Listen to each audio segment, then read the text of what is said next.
No money, no test drive, the salesman declared loudly.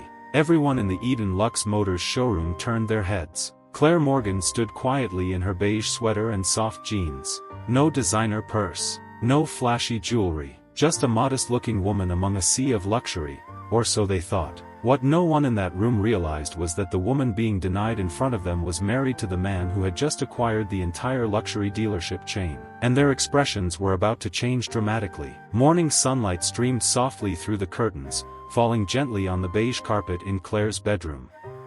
She folded her favorite cream blouse and placed it neatly into her small travel bag. Alongside it went a soft blue cardigan, a few personal items, and a half-read mystery novel. Nothing extravagant. Just what she needed. "You sure you don't want to wait until tomorrow? We could drive up together," Evan called from the bathroom, his voice echoing off the tiled walls. Claire smiled as she zipped up her bag. "Nope. I've got a spa date with Madison, and I want to stop by the new place before you get there." Evan stepped out, towel wrapped loosely around his waist. His salt and pepper hair was still damp and caught the light. At 50, he still had the rugged posture of a man who had built an empire from scratch, starting with a failing garage and turning it into the respected Morgan Automotive Group. "You remember, they won't recognize you," he said. "That's exactly the point," Claire replied, walking over and placing a gentle kiss on his cheek.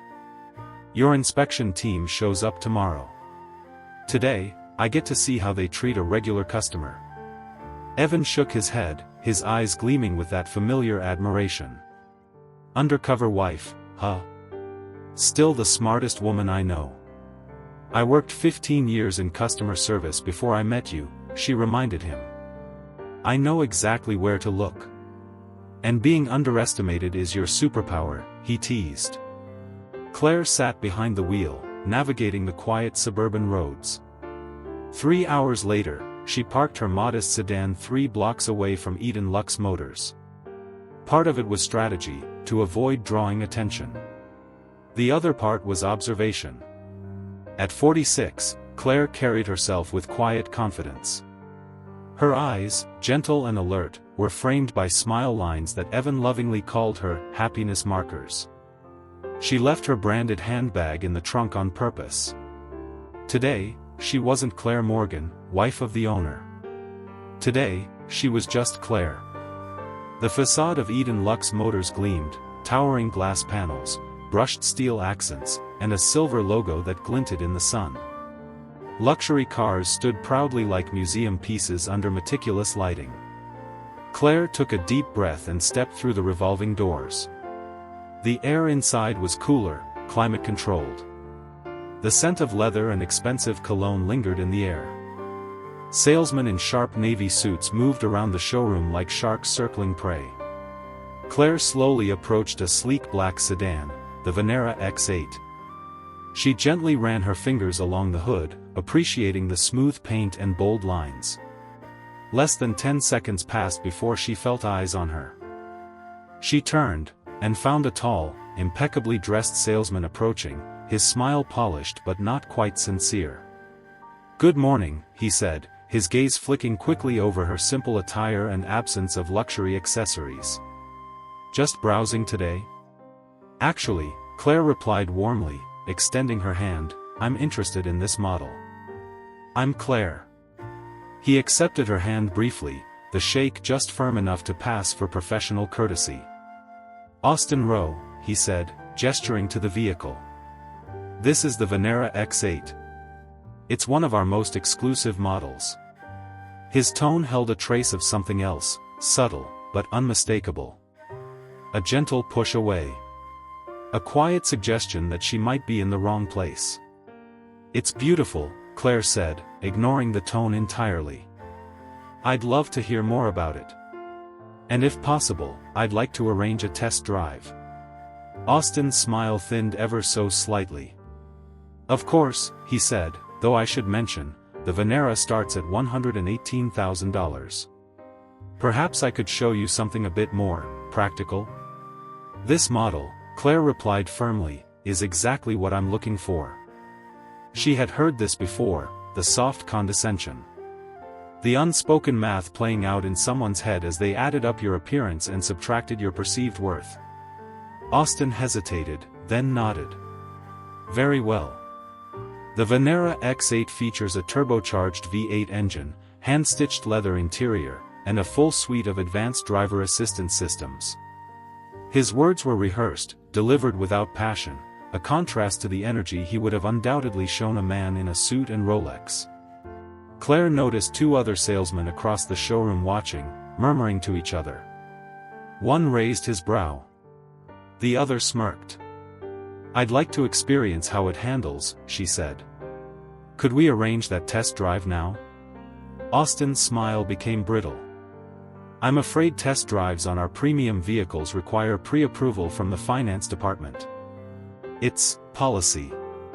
Claire remained composed. "I don't need financing," she said evenly. "I'd prefer to pay in full." Austin's eyebrows rose slightly, but his tone stayed skeptical. "I see. Well, our policy still requires verification of funds before we allow test drives on vehicles in this price range. For security reasons. I hope you understand." "Of course," Claire said, nodding. "Would you like to see my bank statement?"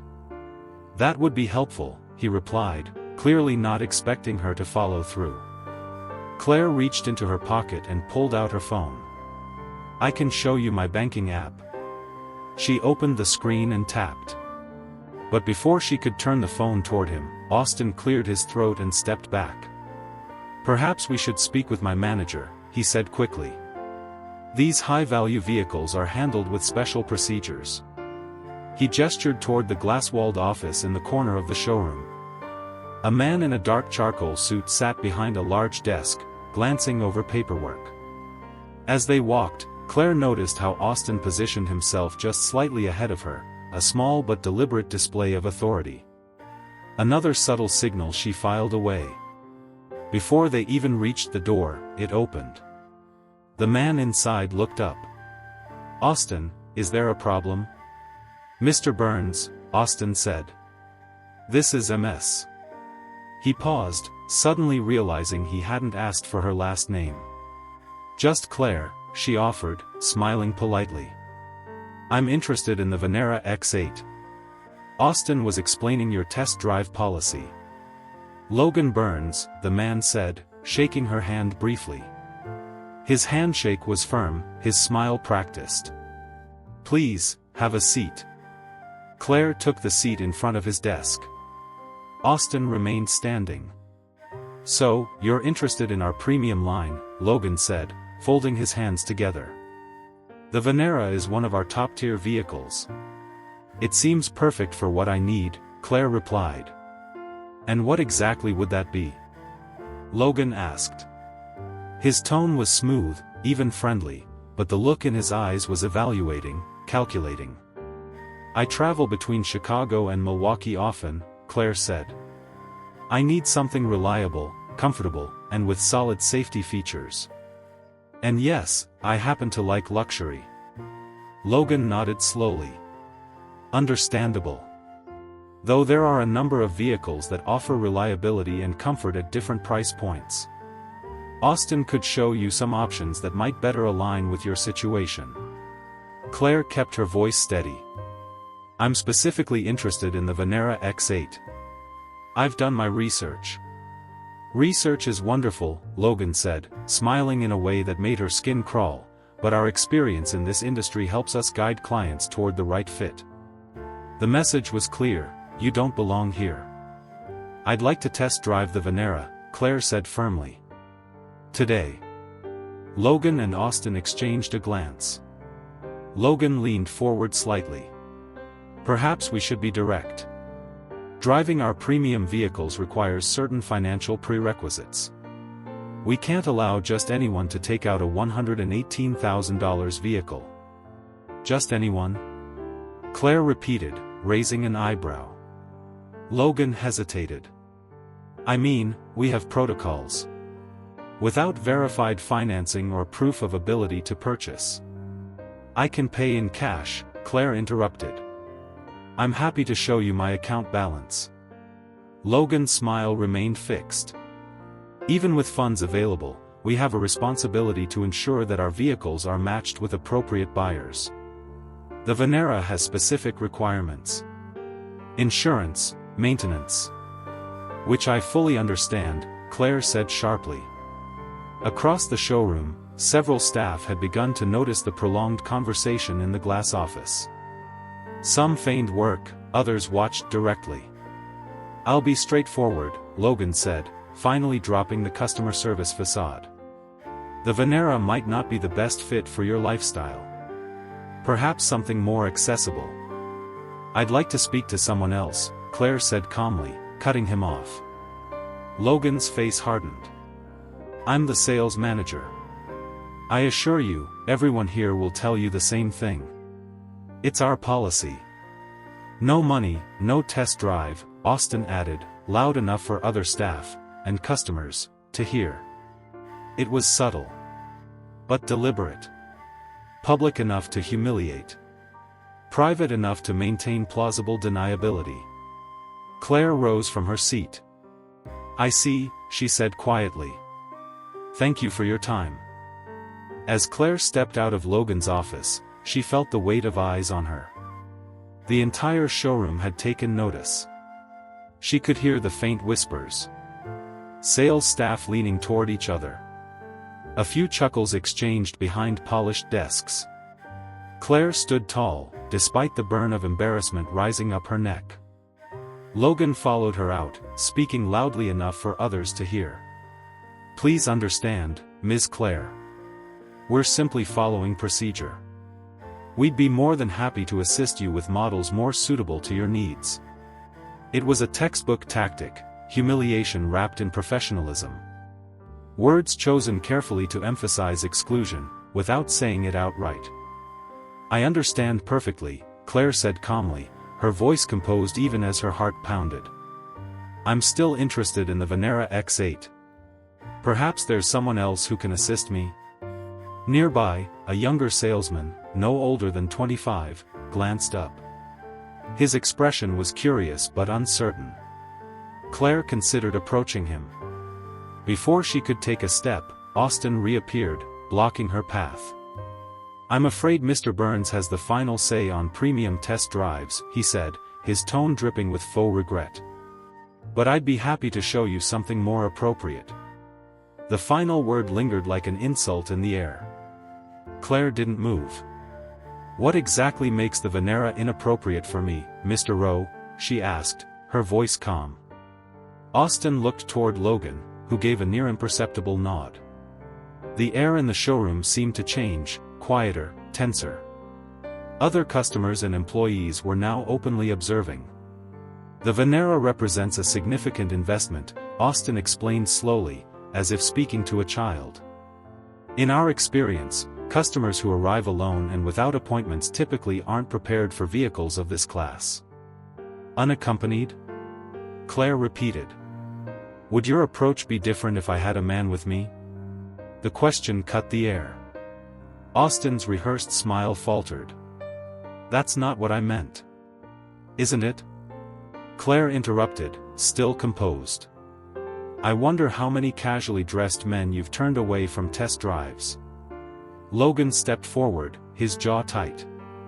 "There's no need to make accusations. Our policies apply to everyone." "Do they?" Claire challenged, nodding toward the far side of the showroom, where a middle-aged man in jeans and a polo shirt was being escorted toward a silver sports car. "Your colleague seems to be arranging a test drive for that gentleman." Logan barely turned his head. "He's a pre-qualified client." "How convenient," Claire remarked, her tone cool. She took a breath and reminded herself why she was here. This was the point, to experience this exact kind of treatment. "Perhaps I should speak with the owner," she said, her words deliberate. That did it. A ripple of poorly concealed laughter spread through the sales staff. Amused glances were exchanged. Austin let out a sharp breath, trying to hide a smirk. "The owner?" Logan repeated, bemused. "Ms. Claire, Mr. Blackwell sold this dealership last week." The new ownership group is based out of state. I doubt they'd be interested in individual test drive requests. Little do you know, Claire thought. She glanced at her watch. Evan would be arriving soon for an unannounced walkthrough, ahead of tomorrow's official visit. She just needed to wait. I'll wait here, then, she said, heading toward the leather sofa in the lounge area. As you wish, Logan shrugged. Though I don't expect our policy to change. Claire sat, pulling out her phone. She wasn't scrolling. She was observing. Minutes passed. Then 20. Then 40. The dealership forgot about her, for the most part. Some glanced her way now and then, chuckling quietly. But they assumed the story had ended. That the woman in the simple blouse had given up. Claire noted everything: how male customers were treated, offered drinks, guided attentively, shown brochures, and how the few women who entered were gently pushed toward more sensible options. It was a pattern. A culture. A problem. Then, finally, the doors opened. Evan Morgan entered the showroom. He was unmistakable. Tall, commanding, tailored in a charcoal suit. His salt and pepper hair combed back. His presence shifted the entire atmosphere. Some staff straightened their ties. Others paused, watching. He walked with the measured confidence of a man who built empires but didn't need to brag about it. Austin spotted him immediately. "Good afternoon, sir. Welcome to Eden Lux Motors," he said, almost breathless. "I'm Austin Rowe. How may I assist you today?" Evan nodded politely but kept surveying the space. His eyes moved methodically across the showroom, and landed, briefly, on Claire. A flicker of recognition passed over his face. Then it vanished. Neutral again. Decades of boardroom experience had trained him to wear masks. "I'm interested in your premium line," he said casually. "Specifically, the Venera X8. Austin beamed. "An excellent choice, sir. Let me show you our available configurations." "I understand there's a black model on the floor," Evan added. "I'd like a closer look at that one." "Of course. Right this way." Austin led Evan eagerly to the exact car Claire had been denied. His demeanor had completely transformed, attentive, deferential, full of rehearsed enthusiasm. "This particular model includes our exclusive leather package, premium audio system." Before he could finish, Logan emerged from his office, already extending his hand. "Logan Burns, sales manager. A pleasure to meet you, Mr. Evan Morgan," he replied, shaking firmly. The name didn't register immediately. Which was by design, only top-level managers had been informed of the acquisition. "Mr. Morgan," Logan said, trying to recover. "Welcome to Eden Lux. I see Austin is showing you the Venera, an exceptional vehicle." "It caught my eye," Evan said. "I'd like to schedule a test drive." "Absolutely," Logan said eagerly. "We can have it prepped right away. Would you like to review the spec sheet while we handle the paperwork?" Evan glanced toward the lounge. "Actually," he said, "I'd like my wife to join us. She's been waiting to see this model too." Logan's smile wavered. "Your wife?" Evan turned. "Claire, sweetheart, would you come over, please?" Every head in the dealership turned. Claire stood from the leather sofa in the lounge and walked toward Evan, her soft white blouse and light blue cardigan suddenly the center of attention. Her steps were measured, calm, nothing in her demeanor had changed. But everything else had. Confusion rippled through the showroom. Logan's polite smile faltered into disbelief. Austin froze in place, mouth slightly ajar. Claire reached Evan and gave him a light kiss on the cheek. "Hello, darling," she said sweetly, then turned to Logan with a pleasant expression. "Mr. Burns and I were just discussing this very model earlier. He was explaining why I wasn't eligible for a test drive. Evan's brow arched slightly. Is that so? I'd love to hear about that policy. Logan's face went pale. His eyes darted between Claire and Evan, his brain scrambling to process what was happening. Austin hadn't moved. His practiced smile had vanished entirely. Mrs. Morgan, Logan stammered. Suddenly the name held gravity. There seems to have been a misunderstanding. There was no misunderstanding, Claire replied calmly. You were quite clear. The Venera X8 wasn't appropriate for someone like me. I believe the phrase was, no money, no test drive. Evan's expression remained neutral, but his eyes had hardened. Interesting policy, he said. Especially considering my wife's name is on half the ownership documents for this dealership. Logan swallowed visibly. Mr. Morgan, if I had known. And that's exactly the problem, Evan interrupted, his voice low but unmistakably commanding. You shouldn't have to know who someone is to treat them with respect. Claire placed a hand on Evan's arm, a silent signal, let me handle this. He nodded almost imperceptibly and stepped back. Mr. Burns, Claire said, her voice clear. I came here today not as the co-owner of this dealership. I came as a customer, an ordinary one, to see how your team treats people when they think no one important is watching. She turned her gaze toward the gathered staff. Several were suddenly very interested in the floor tiles. I worked 15 years in customer service, she continued. I started as a cashier and became a regional manager. I know the difference between following policy and orchestrating humiliation. Logan's voice cracked as he tried to salvage control. Mrs. Morgan, I assure you, if there was any impression of... There was more than an impression, Claire cut in.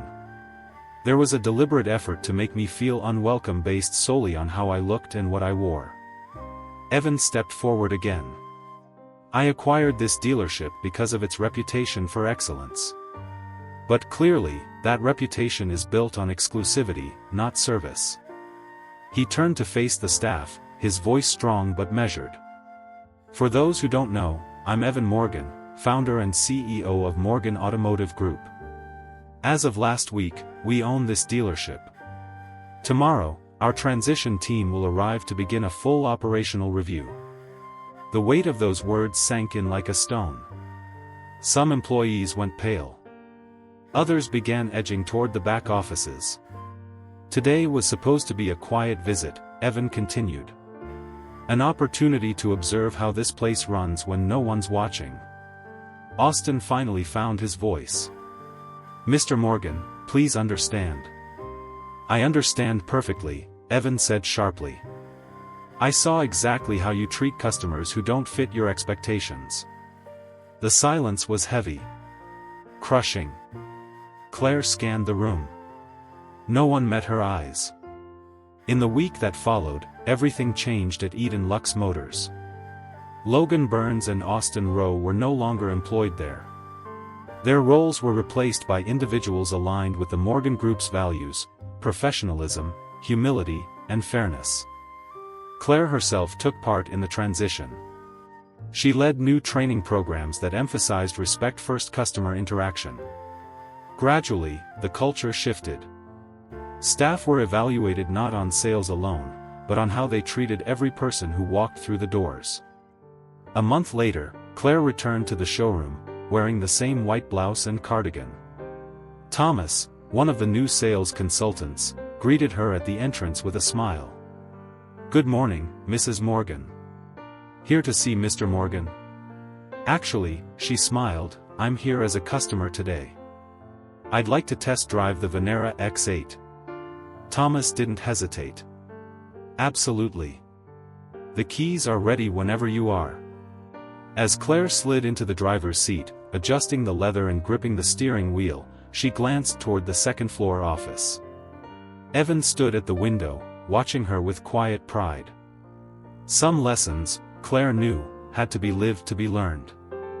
Personal takeaways. 1. Never judge someone by their appearance. Claire walked into the showroom dressed simply and was immediately dismissed as unworthy of attention or service. But she turned out to be the co-owner of the entire dealership chain. 2. Composure is a powerful form of strength. Claire didn't yell or argue. She observed, listened, and let the truth speak for itself at the right moment. Her self-control and quiet intelligence made a greater impact than any outburst could have. 3. Real power doesn't need to be loud. Evan Morgan didn't assert his authority from the start. Instead, he allowed the situation to unfold naturally, proving that true influence lies in grace, not dominance. Universal lesson for all of us. Respect is not earned through appearance, it is owed to everyone. Every person deserves to be treated with dignity, regardless of how they dress, how they speak, or what they seem to possess. Professional policies should never be used to justify prejudice. Often, what appears to be protocol is just discrimination in disguise. Summary of the message. Treat people kindly, not because they might be someone important, but because they are human.